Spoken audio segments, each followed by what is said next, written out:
안녕하세요. 유니티 코리아에서 에반젤리즘 본부 맡고 있는 김범주라고 합니다. 오늘은 여러분들하고 같이 메타버스로 변화될 우리의 일상이라는 주제를 가지고 말씀 나누고자 합니다. 여기서 오늘 이야기할 주제에서 중요한 부분은요, 어떻게 보면 메타버스라는 용어보다 우리의 일상이라는 부분이 더 중요할 것 같습니다.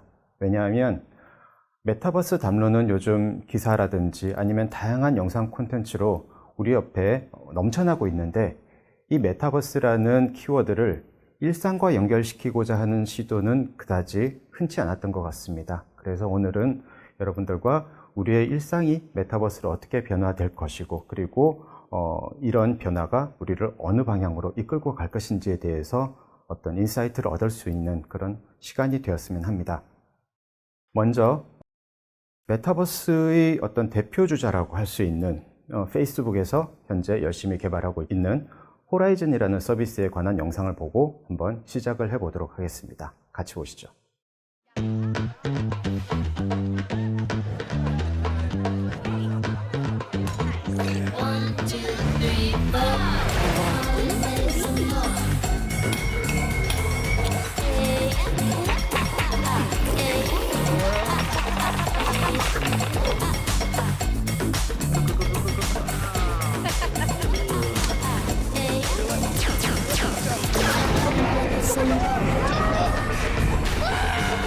오케이 바이.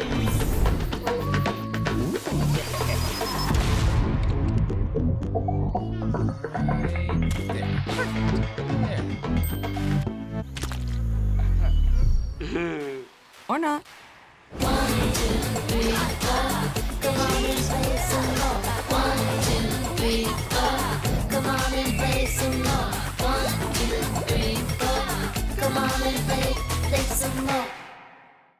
네, 방금 보셨던 호라이즌은 페이스북에서 차세대의 페이스북 모델을 VR로 구현하고자 하는 어떤 시도라고 말씀드릴 수 있겠습니다.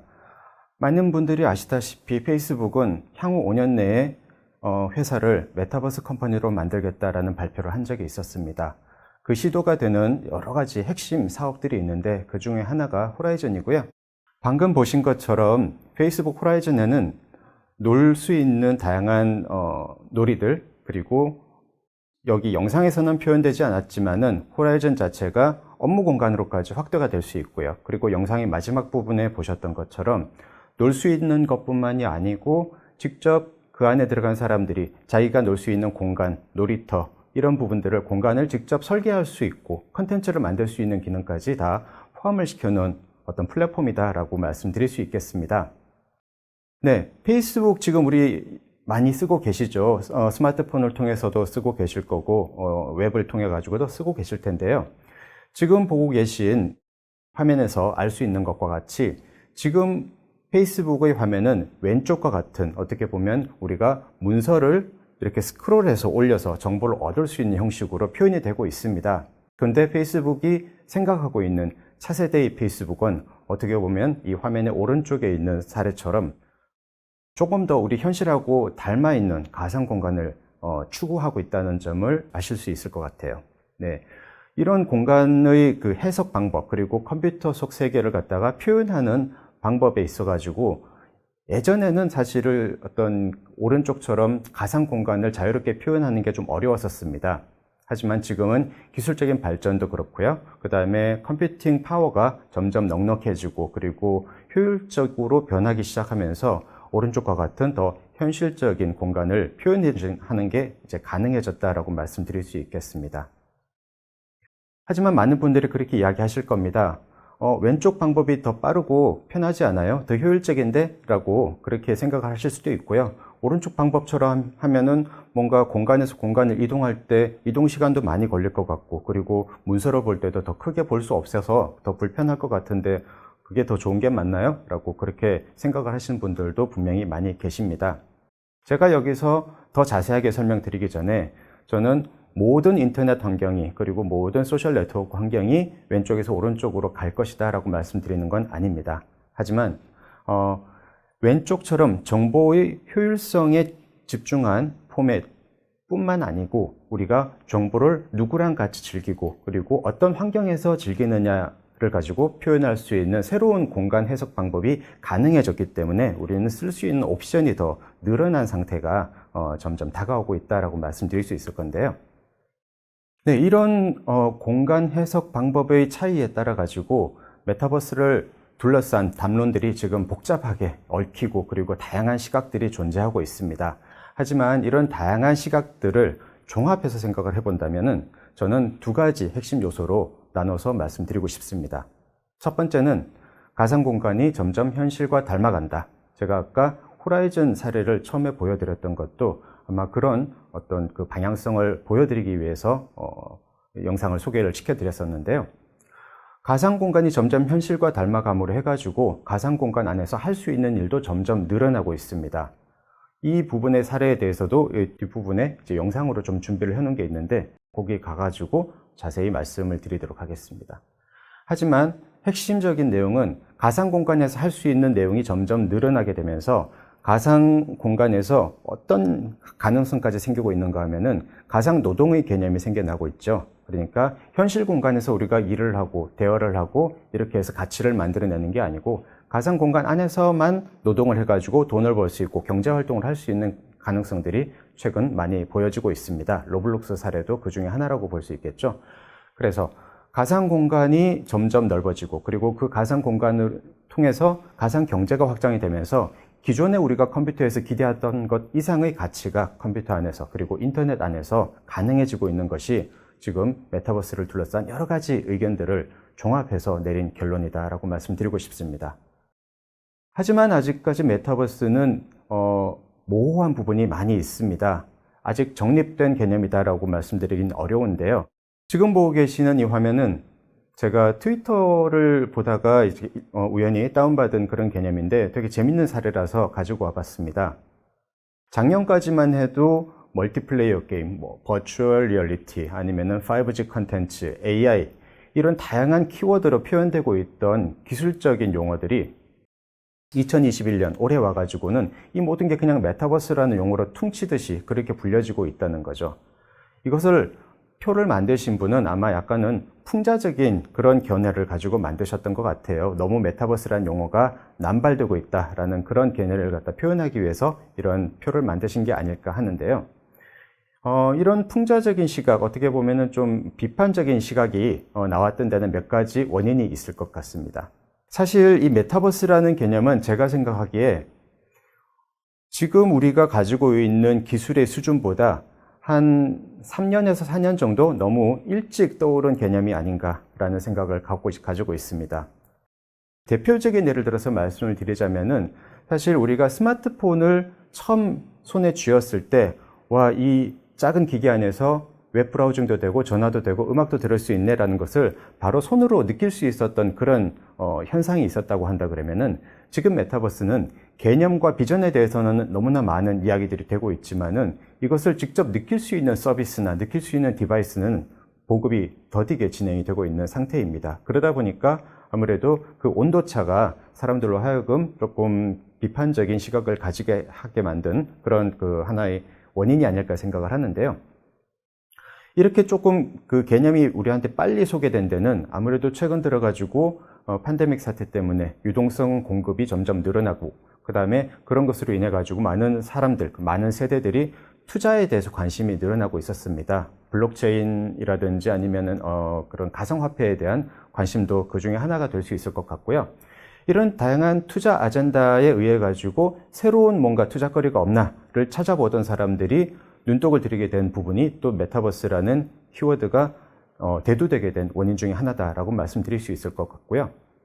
그리고 팬데믹 상황으로 인해 가지고 우리가 많은 사람들이 한 곳에 모여서 모임을 가진다거나 아니면 행사를 할 수 있는 그런 가능성들이 점점 줄어들고 있습니다. 그래서 사람들은 다 따로 떨어져 있는 공간에서 서로 좀 외로운 느낌을 가지게 되는 거죠. 그래서 이런 어떤 문제를 기술을 활용해서 더 낮게 해결할 수 있는 방법이 없을까라고 생각하게 된 것도 저는 메타버스가 대두된 하나의 원인이다라고 말씀을 드리고 싶습니다.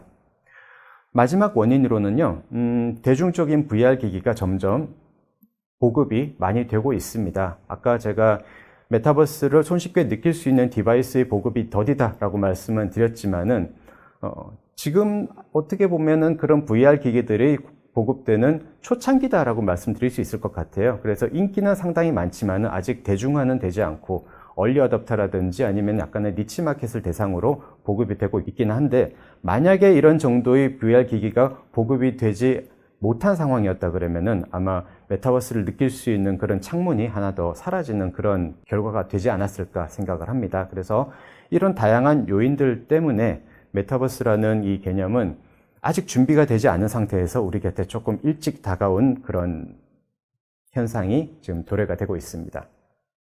그러면 지금 상태에서 아직 완벽하게 우리가 메타버스 시대를 살고 있지 못한 상태에서 주변에 우리가 쓸 수 있는 기술이 우리한테 주는 의미는, 현실적인 의미는 무엇인가를 한번 짚어보도록 하겠습니다.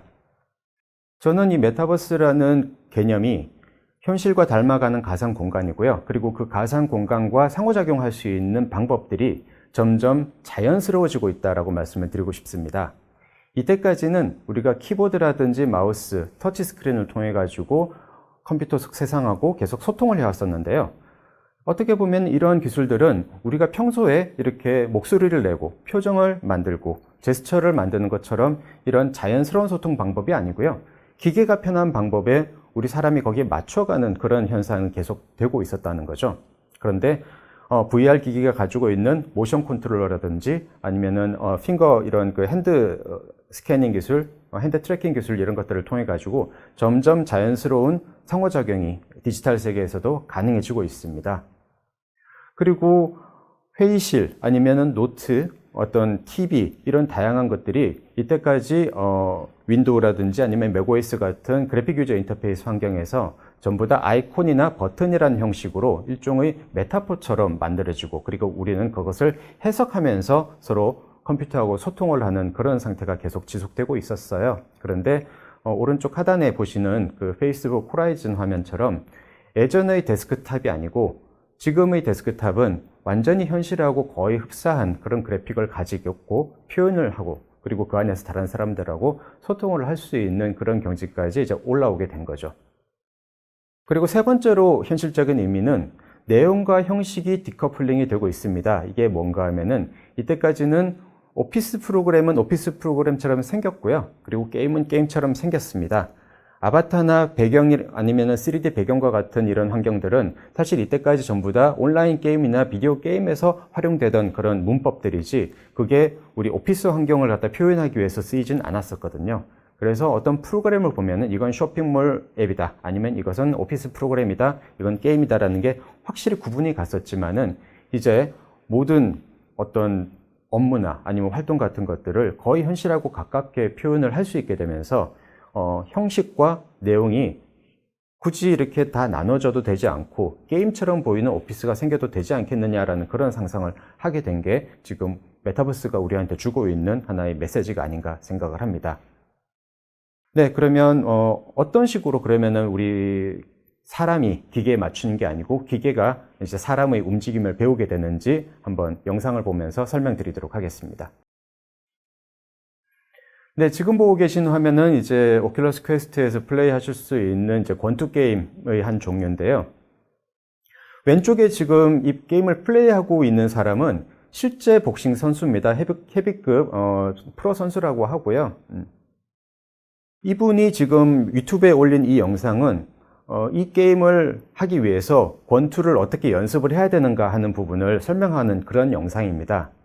한마디로 이때까지 우리는 권투 게임을 할 때요, 어떤 버튼을 누르면은 스트레이트 펀치가 나가고 어떤 버튼을 누르면은 훅이 나가고 이런 식으로 각 버튼하고 연결되어 있는 기능을 배워야 했었습니다. 그게 이제 튜토리얼이라는 형식으로 표현이 되기도 했었는데요.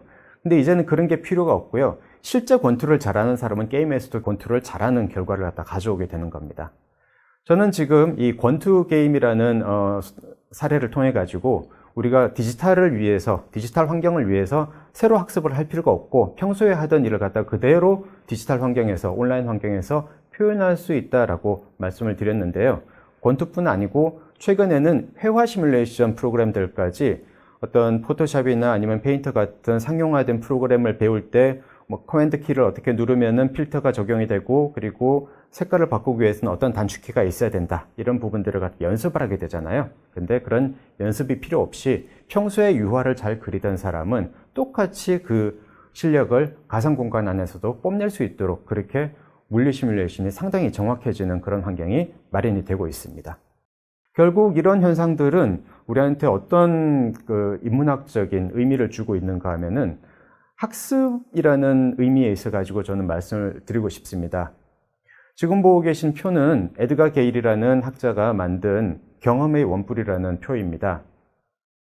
이 원뿔에서 제일 위에 있는 빨간색 아주 좁은 부분은요, 학습 방법에 있어 가지고 가장 비효율적인 방법을 나타낸 겁니다. 그게 뭐냐 하면은 문자 기반의 추상적인 개념 학습이라는 겁니다. 이렇게 문자를 기반으로 해서 언어를 기반으로 해서 우리가 권투를 배울 수 있을까요? 언어를 기반으로 해서 회화를 배울 수 있을까요? 아니면 조금 더 나아가지고 언어를 기반으로 해서 메타버스 세상을 설명하는 것도 어떻게 보면 상당히 어려운 일일 수 있습니다. 하지만은 에드가 게일은 이런 식으로 문자를 통해서 학습하는 것보다 더 효과적인 방법을 우리한테 제시를 했었는데요. 그게 제일 밑에 있는 가장 넓은 영역인 파란색 띠, purposeful experience라고 하는 영역입니다. 한마디로 우리나라 말로 하게 되면은 목적을 가진 경험이다라고 말씀을 드릴 수 있겠죠. 직접 내가 어떤 목적을 가지고 직접 해본 활동은 절대 잊어버리지 않지만은 언어를 통해서 개념화된 지식을 갖다 배우는 것은 금방 잊어버릴 수 있다라는 그런 개념을 갖다 이야기하고 있는데요. 그렇기 때문에 저는 어떤 학습을 할 때 직접 활동을 통해서 그리고 그 활동으로 인한 피드백, 방금 보셨던 그런 영상처럼요.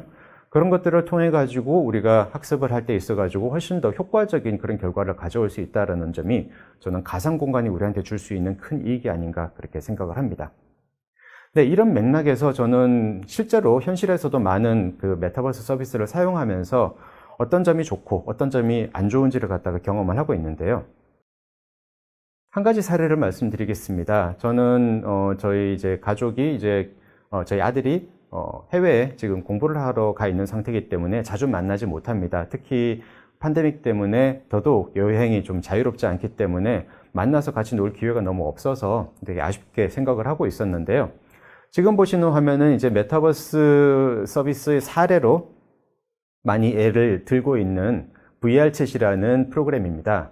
저하고 저희 아들은 이제 VR챗 안에서 만나가지고 시골길 걸어보기도 하고요. 같이 노래방 가가지고 노래도 불러보고, 그 다음에 사격장에서 사격도 한번 해보고, 그리고 유명한 비디오 게임의 배경이 되는 그런 공간으로 가가지고 같이 미션을 플레이하기도 하면서 뭔가 좀 같이 여행을 하는 것 같은 그런 느낌을 많이 가지게 되더라고요. 이런 경험들은 우리가 화상 채팅을 통해 가지고 멀리 있는 가족들하고 이야기하는 것과는 상당히 다른 경험을 제시를 해줬습니다. 이야기 자체가 중요한 게 아니고 우리 주변을 둘러싼 환경을 그리고 우리 주변에 같이 가지고 있는 문제를 해결하는 그런 경험을 우리 가족들 전부 다 같이 즐길 수가 있었던 거죠. 이런 경험들을 시작으로 해서 저는 혼자서 이렇게 밤에 심심하거나 혹은 외롭거나 그럴 때는 이제 지금 보고 계시는 이 알트스페이스 같은 메타버스 서비스 안에 들어가서 다른 사람들하고 이야기를 나누기도 합니다. 최근에는 비치 파티도 한번 가본 적이 있었고요. 그 다음에 괴담 낭독회 같은 데도 가본 적이 있었고요. 블록체인 투자자 모임 같은 데도 한번 가본 적이 있었는데요. 그런 것처럼 오픈 채팅방에서 우리는 분명히 텍스트를 기반으로 이야기할 수 있지만은 아까 보셨던 에드가 게일의 경험의 원뿔에서처럼 텍스트로 소통하는 것과 제스처와 표정과 그리고 공간을 공유하는 이런 경험을 통해서 우리가 소통하는 것과는 상당히 그 같은 공감을 끌어내는 그런 느낌적인 측면에서 많이 차이가 있다고 밖에 말씀을 드릴 수가 없을 것 같습니다. 네, 지금까지 제가 현실에서 어떤 메타버스 경험을 하고 있는지에 대해서 잠시 좀 소개를 드렸는데요. 이런 경험을 바탕으로 해서 제가 알게 된 부분은 이렇습니다. 저는 이 유니티에서 일을 하기 전에 NC소프트에서 멀티플레이어 게임을 만드는 일을 했었고요. 그리고 그전에는 영상물을 제작하는 일을 했었습니다. 그런데 예전에는 왼쪽과 같이 게임에서만 가상 공간과 아바타를 썼었는데 최근에 메타버스 바람이 불기 시작하면서 오른쪽과 같이 학교 교실도 메타버스화되고 그러니까 가상 공간화되고요. 그리고 컨퍼런스 룸 같은 경우도 가상 공간처럼 이렇게 해석이 돼가고 있는 거죠. 이런 현상이 우리한테 말해주는 바는 그겁니다. 이제는 가상 공간에서 뭔가 활동을 통해 가지고 점점 레벨업을 시키고 다른 사람들하고 소통을 하는 것이 게임 안에서만 일어나는 일이 아니고 다른 모든 업무들, 다른 모든 산업계에서도 일어날 수 있는 일이 되어버렸다. 그로 인해서 가상 공간을 점유하고 그 안에 많은 고객들을 불러 모으고 그리고 불러 모은 고객들을 얼마나 오래 이렇게 접속할 수 있게 하느냐 하는 그런 경쟁이 게임 업계 간의 경쟁뿐만이 아니고 다른 업계들하고도 같이 경쟁을 해야 되는 그런 상황이 되어가고 있다는 점을 알게 되었습니다. 그런데 이런 변화들이 저는 그렇게 무섭지만은 않습니다. 어떻게 보면은 하나의 기회가 될 수도 있을 것 같아요. 우리한테 메타버스가 주는 기회는 아까 형식과 내용이 디커플링 됐다고 말씀을 드렸는데요. 만약에 우리가 게임 엔진을 가지고 쇼핑몰을 만든다든지 게임 엔진을 가지고 학교 교실을 만든다든지 오피스나 아니면은 공장을 만든다든지 이런 생각을 예전에 했었다. 혹은 예전에 그걸 갖다 실제로 한번 기획을 해봤었다라고 했을 때 사람들이 그걸 갖다 과연 가슴 넓게 받아줄 수 있었을까요? 이거 너무 게임 같지 않아? 라고 생각할 수도 있고요. 이거 너무 비효율적이지 않아? 라고 생각할 수도 있었을 겁니다. 그런데 요즘은 지금 보시는 것처럼 이런 메타버스적인 개념, 가상 공간에서 일을 하고 소통을 하는 이런 개념들이 너무나 산업계 전반에 넓게 퍼지고 있기 때문에 이런 기획들을 갖다가 자유롭게 우리가 한번 만들어 볼 수 있고 그리고 이런 형식을 통해서 더 오래 사람들을 우리 가상 공간 안에 모셔둘 수 있는 결과를 우리가 기대를 해볼 수 있을 것 같습니다. 이런 경험들은 결국은 저는 공동체적인 경험이 될 수 있다고 생각을 하는데요. 우리나라가 원래부터 가지고 있었던 마당놀이라든지 남사당팩 공연 같은 그런 개념들이 저는 아주 훌륭한 공동체적 경험, 가상 공간에서 우리가 느낄 수 있는 공동체적 경험의 한 사례라고 보고 있습니다. 이런 공동체적 경험, 마당놀이 같은 경험들이 사실 오른쪽에 보고 계시는 이 VR챗에서의 댄스 파티처럼 다른 사람들이 옆에서 박수 쳐주고 그리고 같이 춤추면서 노는 이런 것들이 이제 가능해지는 그런 결과를 갖다 가지고 오게 되는 거죠. 예전에도 물론 댄스 파티 컴퓨터 게임으로 할 수 있었습니다. 다양한 댄스 게임들이 있었고요. 하지만 아시다시피 그런 댄스 게임들이 나의 모든 춤 실력을 다 보여주기는 어려웠던 거죠. 많은 활동들이, 행동들이 버튼으로 생략되고 그 다음에 인터페이스에 최적화되면서 나의 실제 몸의 움직임이 아니고 어떻게 보면은 게임에 의해서 간략화된 움직임을 보여줄 수밖에 없었는데 지금 보고 계시는 영상을 통해서 알 수 있는 거는 점점점 자유롭게 그리고 더 많은 활동을 현실과 가깝게 표현할 수 있는 그런 계기들이 우리 마당놀이 같은 그런 공동체적인 경험을 메타버스 안에서 하게 만들어주는 그런 기술이 될 것 같습니다. 또 하나의 재밌는 사례는 최근에 이제 우악굿이라는 이제 유명 게임 유튜버가 VR 챗 안에서 연극을 하고 계세요. 이 연극 컨텐츠를 하고 있는데 다양한 시리즈들이 나오고 있습니다. 다른 사람들하고 같이 동시에 접속해서 목소리도 연기하고요. 그리고 제스처도 연기를 하게 되는데 이 연기를 한 결과를 영상으로 편집해서 올리는 컨텐츠가 어떻게 보면 너무나 지금 인기가 많은 거라고 알고 있습니다. 지금 보고 계신 이 장수섬의 비밀 같은 컨텐츠는요.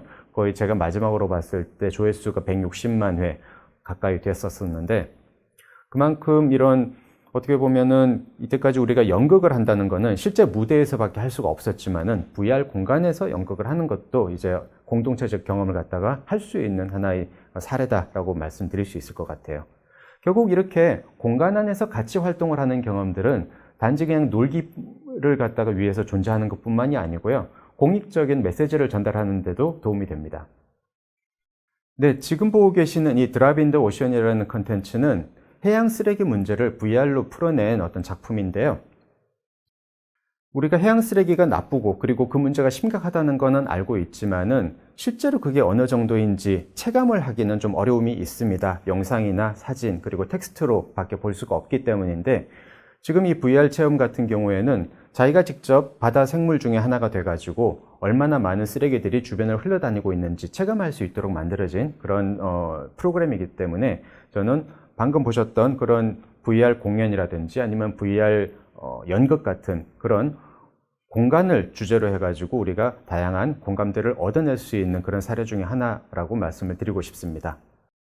네, 이렇게 다양하게 지금 실제로 우리가 생활에 사용할 수 있고, 그리고 이미 다른 분들은 사용하고 계시는 메타버스 기술들에 대해서 좀 알아봤었는데요. 이런 메타버스 생활에 필요한 부분들이 몇 가지가 있을 것 같습니다. 저는 저번에 한번 메타버스 관련한 강연을 가가지고 청중분들한테 질문을 한 적이 있습니다. 혹시 이 중에서 메타버스 서비스를 직접 이용해 보신 분이 계신가요? 혹은 VR 기기를 직접 써보신 분이 계신가요? 여쭤봤을 때 거의 대부분의 분들이 한 번도 접해본 적이 없다라고 그러시더라고요. 그래서 저는 메타버스 같은 체화된 인터넷, 그러니까 우리가 감각을 통해 가지고 느낄 수 있는 인터넷은 언어라든지 아니면은 다른 사진과 같은 이런 정적인 매체가 아니고 직접 감각적으로 느껴봐야지 그 장점과 단점을 알 수 있다. 그러니까 직접 좀 시도를 해보시는 것을 좀 추천드리고 싶다라고 말씀을 드리고 있었어요. 네. 그래서 그런 것들을 시도하기 위해서 우리는 어떤 것들을 준비해야 되는가? 첫 번째는 기술적 요소가 준비가 되어 있어야 될 것 같습니다. 아마 디바이스라든지 아니면은 그 디바이스를 잘 활용할 수 있는 컨텐츠 같은 것들이 되겠죠. 그리고 두 번째로는 다양한 시도, 우리는 가상 학습 시스템도 있고요. 그리고 가상 회의 시스템, 컨퍼런스 시스템 같은 것들이 요즘 많이 나와 있습니다. 하지만 이 중에 뭐가 옥이고 뭐가 석인지 가릴 수 있어야 되는데, 이런 부분들을 많은 사용자들이 피드백을 주지 않으면은 사실 옥석을 가리기가 좀 쉽지가 않습니다. 그렇기 때문에 사용자들이 많이 피드백을 주시는 게 필요할 것 같고요. 시도를 통해서. 그리고 마지막으로 이 메타버스 컨텐츠라는 거에 대해서 우리가 좀 더 깊게 이해하고, 그리고 그 컨텐츠를 효과적으로 이용하거나 아니면 좀 더 나아가서 효과적으로 직접 제작을 하기 위해서는 어떤 마인드셋을 가지고 어떤 공부를 해야 되는가에 대한 리터러시에 대한 어웨어니스가 좀 필요하지 않을까 생각을 하고 있습니다. 기술적 기반 같은 경우는 지금 많이 발전을 하고 있습니다. 다만 지금 왼쪽에 보고 계시는 아우디 디자인 연구소의 사례 같은 경우에요. 제가 알고 있기로 이게 약 2년 전 사례입니다. 2년 전인데 지금 사진에서 보면 아실 수 있듯이 지금 백팩처럼 노트북을 등에 메고 있고요. 그리고 VR 헤드셋 자체에도 뭔가 트래커 같은 것들을 갖다 따로 추가로 붙여서 커스터마이징을 했고요. 그리고 벽에 보면은 이 옵티트랙 같은 이런 모션 캡처용 카메라들이 지금 전부 다 매달려 있습니다. 이렇게 다양한 장비를 통해서 비싸게 만들어야 했던 자동차 디자인용 가상 스튜디오가 지금은 그냥 오른쪽에 보시는 것처럼 헤드셋 하나로 모든 게 다 해결이 되는 거예요. 헤드셋에 붙어 있는 카메라로 트래킹을 다 하고요. 그 다음에 헤드셋 안에 AP라든지 그런 어떤 그래픽을 갖다 표현할 수 있는 그런 장비들이 다 들어있기 때문에 왼쪽처럼 뭔가 뒤에 백팩을 메고, 그리고 실제로 다른 모션 캡처 카메라를 갖다가 준비해야 되는 이런 부분들이 많이 없어진 거죠. 그래서 저는 이런 보통 사람들이 쓸 수 있는 기술로 이 VR이 한 단계 내려왔다, 우리 옆에 더 가까이 다가왔다는 점이 저는 기술적 기반이 어느 정도 준비가 되어 가고 있는 그런 상황이라고 말씀을 드리고 싶고요. 이런 기술 발달들은 지금 점점 감각적인 부분을 갖다가 더 풍성하게 만들어주는 방향으로 발전을 하고 있습니다. 지금 보고 계시는 스마트워치형 이런 인터페이스 같은 경우에는 현재 카메라를 통해 가지고 핸드 트래킹 하고 있는 시스템보다 조금 더 정확하고 더 빠른 인터랙션을 가능하게 만들어주고 있고요.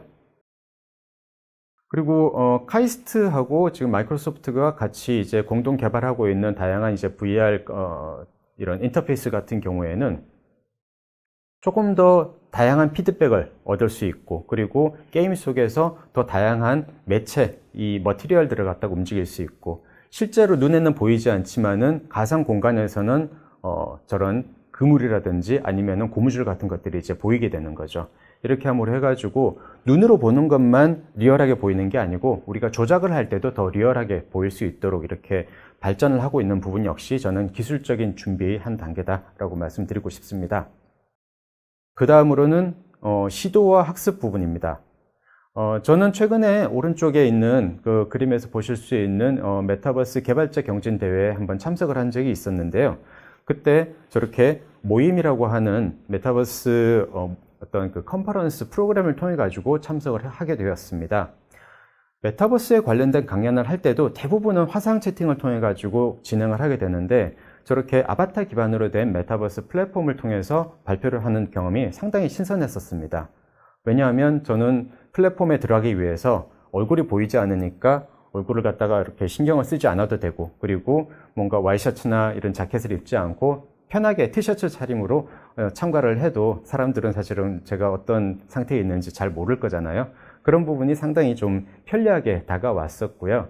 저는 메타버스에 관해서 이야기를 하게 된다 그러면은 왼쪽에 있는 것처럼 기존의 방식으로만 계속 소통을 하기보다 새로운 매체 그리고 새로운 서비스들을 계속 활용을 하면서 그 장점과 단점을 갖다 확실히 알고 이야기를 하는 게 더 앞으로 이 메타버스를 발전시키기 위해서 도움이 되지 않을까 싶은 생각을 하고 있습니다. 네, 지금까지 보신 것처럼 우리가 메타버스를 직접 생활 속에서 활용해서 그 기술의 장점과 단점을 직접 느껴볼 수 있는 기술과 컨텐츠들이 차곡차곡 지금 쌓여가고 있는 상태입니다. 하지만 이런 변화들이 진짜 우리 생활에 어떤 더 개선을 가지고 올 수 있을까에 대해서는 의문이 많은데요. 저는 이런 의문들을 예전에도 많이 좀 느낀 기억이 있습니다. 도스라는 어떤 텍스트 기반의 우리가 인터페이스를 쓰다가 마우스를 기반으로 옮겨갔을 때 사람들이 마우스 쓰는 게 도스보다 훨씬 느리다라고 불평을 한 적도 있었고요. 그리고 영화에다가 컴퓨터 그래픽을 적용하는 경험을 처음 했을 때도 너무 비싸고 그리고 만들어진 화면이 선명하지 않다, 너무 저해상도다, 이런 불만들이 있었던 것 같습니다. 만화를 그릴 때 타블렛을 썼을 때도 어떤 실제로 잉크와 펜으로 그리는 것보다 섬세하지 않다, 그래서 옛날 방식이 더 좋다라고 생각하시는 분들이 있었고요. 그 다음에 제가 처음으로 학교에 랩탑을 가지고 가서 노트 필기를 할 때도 그림을 그릴 수 없다, 그리고 어떤 좀 더 이렇게 스폰테니어스하게 우리가 즉시 필기를 하는 그런 행위들이 불가능하고 전부 다 텍스트로 표현할 수 없기 때문에 오히려 더 불편하다라고 생각하시는 분도 있었습니다. 그리고 아이폰 이전의 스마트폰, 키보드가 실제로 물리적으로 달려있는 스마트폰을 쓰시던 분들도 이게 너무 불편하다라는 이야기들을 많이 하셨는데요. 저는 이런 과정들이 결국은 패러다임이 변해가는 어떤 하나의 산통이지 않나라고 생각을 하고 말씀을 드리고 싶고요. 새로운 시대를 준비하기 위해서 메타버스 리터러시에 대해서 하나씩 공부를 해나간다고 하면 저는 이 흐름이 우리를 어디로 이끌게 될지 좀 더 잘 이해를 할 수 있을 거라고 봅니다. 메타버스 리터러시, 어떻게 보면 미디어 리터러시랑 되게 비슷한 개념일 수 있습니다. 우리가 영상을 어떻게 해석하고 그리고 영상을 어떻게 만드는가라는 과정을 배우게 되면서 영상으로 만들어진 거라고 하더라도 무조건 다 믿지 않고 비판적으로 볼 수 있게 되고 비판적으로 활용할 수 있게 되는 가능성이 생기게 되는 거잖아요.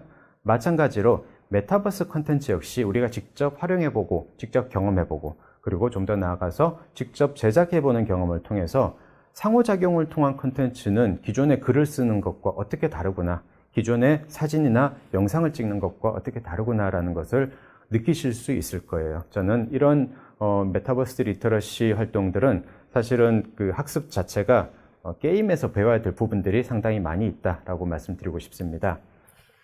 게임에서는 모든 컨텐츠를 다 미리 만들어 놓고 일방적으로 사용자한테 전달하지 않습니다. 룰이라는 규칙을 만들고요. 그리고 그 규칙에 의해서 사람들이 상호활동을 하면서 펀이라는 재미를 갖다가 느끼게 됩니다. 그래서 게임을 만드는 사람들은 모든 것을 다 만드는 게 아니고 상호작용이 일어날 수 있는 배경 공간만 만들어주는 게 되겠죠. 그래서 이런 방식을 통해서 우리는 사람하고 상호작용을 통해서 소통을 할 때는 기존에 문장을 쓰거나 영상을 만들 때랑 어떻게 다른지를 배우게 될 겁니다. 네, 메타버스는 결국은 하늘에서 뚝 떨어진 개념이 아닙니다. 여러분들이 짐작하고 계시는 것처럼 기존에 디지털 트랜스포메이션이라는 움직임이 있었고요. 디지털 트윈이라는 개념도 있었습니다. 한마디로 현실 공간을 가상으로 옮겨서 시뮬레이션을 통해 가지고 더 효율적인 생산 방식을 찾아내보자라는 그런 운동이 있었고요. 그리고 그 위에 세계관을 입히고 그리고 아바타를 통해서 상호작용할 수 있는 월드 빌딩을 한번 해보자라는 그런 움직임도 있었습니다. 하지만 메타버스 개념은 그거보다 더 확장이 돼가지고 그 안에서 경제활동을 할 수 있고 그리고 다른 메타버스들끼리 서로 상호적으로 운용될 수 있는 그런 가능성들까지 우리한테 제시를 해주고 있습니다. 이렇게 보면은 이때까지 우리가 많이 쓰고 있던 기술이지만은 메타버스라는 키워드를 통해서 이런 기술들이 계속 발전을 하고 계속 많이 사용이 되면은 종국적으로는 어떤 형태의 가상세계가 우리를 기다리고 있을까에 대한 상상력을 열어주는 역할을 한 것 같기도 합니다. 그러면 앞으로 이런 종국적인 메타버스 세계를 우리가 맞이하기 위해서 여러 가지 연습을 해봐야 될 게 있을 것 같은데요. 방금 말씀드렸던 게임에서 배우는 메타버스 리터러시도 하나의 방법일 수 있겠고요. 조금 더 현실적으로 내려오게 되면은 방금 말씀드린 디지털 트랜스포메이션 기술을 활용해가지고 우리 평소의 업무를 갖다가 더 개선하는 그런 노력을 해볼 수도 있을 겁니다. 지금 보고 계신 화면은 유니티 포마라고 가상의 자동차 카탈로그라고 말씀을 드릴 수 있을 것 같습니다. 이 가상의 자동차 카탈로그는요, 매년마다 많이 찍어내고 있는 실제 종이 카탈로그가 그 자동차의 옵션이 몇 개 변하게 되면은 그걸 갖다 버리고 다시 다 찍어야 되는 그런 불편함이 있었는데 많이 그런 부분을 해결해주는 대안으로 자리 잡고 있고요. 자동차뿐 아니고 다른 다양한 가전제품들 아니면 공산품들, 가구들 이런 제품들에도 사용이 될 수 있습니다. 또 하나의 XR 기술 같은 경우에는 요거는 이제 그 유니티 리플렉트라는 건축 시뮬레이션 할 수 있는 기술인데요. AR을 통해 가지고 빔 데이터를 받아서 일종의 CAD 데이터라고 말씀드릴 수 있을 겁니다. 빔 데이터는 그 데이터가 실제로 건물이 올라갔을 때 어느 정도 높이가 되고 그리고 이게 일조권을 침해하는지 아닌지 같은 현실적인 문제들을 시뮬레이션 할 수 있는 그런 기술들입니다. 방금 말씀드린 포마나 리플렉트 같은 경우가 직접적인 메타버스 기술은 아닐 수 있습니다. 하지만 이런 다양한 디지털화 프로세스를 통해서 점점 메타버스에 가까이 다가가기 위한 그리고 결국은 우리가 메타버스 자체를 위해서 일하는 것이 아니고 메타버스 관련 기술을 활용해서 우리 삶을 더 풍요롭고 윤택하게 만들어주는 데 써야 되는 거기 때문에 DX 기술이라든지 아니면 XR 기술 같은 것들이 우리 아직까지 더 많이 쓰일 수 있는 영역을 찾아보는 게 중요할 것 같습니다. 네, 지금까지 메타버스가 지금 우리한테 어떻게 인식이 되고 있고 여러 가지 비판과 그리고 기대 같은 것들이 왜 만들어지고 있으며 지금 당장 활용할 수 있는 기술과 서비스에는 어떤 것들이 있고 제가 개인적인 경험을 한 내용들도 여러분들하고 같이 이야기를 해봤습니다. 저는 이런 변화들이 결국은 우리가 세상을 인식하고 그리고 컨텐츠를 만드는 방식에 변화를 주는 결과를 가져온다고 말씀드리고 싶은데요. 하나의 그 도표를 통해서 설명을 드리고 싶습니다. 지금 브리프 히스토리 오브 스토리텔링, 스토리텔링의 간략한 역사라는 이 도표는 USC 대학교의 알렉스 맥도웰 교수님이 주창을 하고 계신 내용입니다. 뭔가 하면은 제일 왼쪽에 있는 부족사회, 이 당시에는 우리가 모든 스토리와 컨텐츠를 언어를 통해서 혹은 소리를 통해서 전달할 수밖에 없었기 때문에 그것은 형식적으로 딱 정해져 있는 것이 아니고 그때그때마다 맥락에 따라서 목소리 톤이 변할 수도 있고 속도가 변할 수도 있는 그런 컨텐츠였습니다. 하지만 문자가 만들어지고 나서 그리고 영상이라는 매체가 만들어지고 나서는 훨씬 더 세련된 편집 방식 그리고 연출 방식들이 가능해졌는데요. 대신 이런 매체들은 개인별로 속도를 조절해 준다거나 아니면은 그 개인의 어떤 눈높이에 맞춰서 이야기를 해주는 것은 불가능했었습니다. 하지만 유니티 같은 실시간 게임 엔진을 통해서 만들어내는 메타버스 세계에서는 이 모든 것의 장점을 갖다가 다 같이 가져갈 수 있다라고 말씀을 하고 계십니다. 그게 이제 월드 빌딩이라는 개념인데요. 우리가 어떤 메시지나 스토리를 일방적으로 전달하는 것이 아니고 세팅이 되어 있는 월드 안에 사용자가 들어와서 그 사람들이 경험을 통해 가지고 자기의 이야기를 가지고 나갈 수 있는 그런 개념을 이야기하고 있습니다. 이런 부분들은 아까 제가 해양 쓰레기 프로젝트 같은 경우에 이제 말씀을 드린 것처럼 상당히 큰 공감을 가져올 수 있는데요. 하나의 사례를 말씀드리겠습니다. 지금 보고 계신 베두인 프로젝트라는 사례는 알렉스 맥도웰 교수가 아라비아 지역에 있는 되게 낙후되어 있는 마을을 재건하기 위해서 펀딩을 시작한 프로젝트였습니다. 그런데 이 펀딩이 쉽지가 않았다고 해요. 기존의 방식으로 계속 프로젝트를 프레젠테이션 했지만은 어떤 그 독지가라든지 아니면 지방정부 아니면은 다양한 그 기금들이 지원을 거부했었다고 합니다.